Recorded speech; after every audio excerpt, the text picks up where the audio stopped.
Tout C'est à quoi fait. d'échanger comme ça avec moi et d'avoir quelqu'un d'aussi cool? Non, mais c'est très agréable parce que dans notre génération, être livré à soi, c'est pas si facile, alors qu'avoir un accompagnement familial, c'est un cocon chaleureux, bienveillant que nous avons pas forcément à l'extérieur.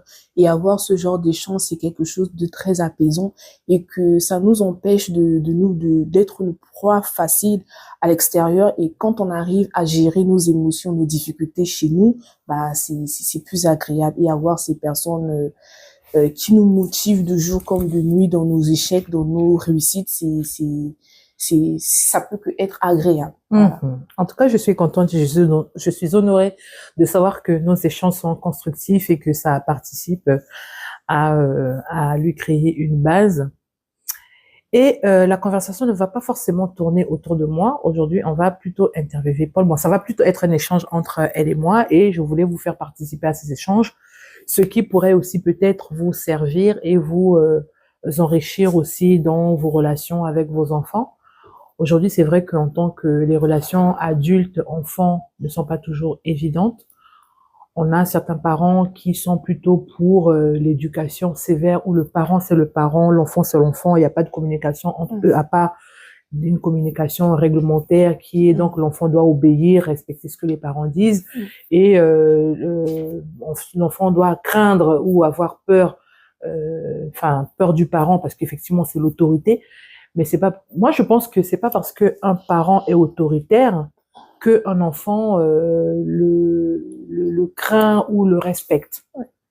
Je pense qu'il y a une différence à faire entre Oui. un enfant qui craint ses parents et un enfant qui respecte ses parents. Moi, je préfère avoir un enfant qui me respecte plutôt qu'un enfant qui me craint. Qu'est-ce que tu en penses, Paul? Oui, je suis tout à fait d'accord parce que avoir un enfant qui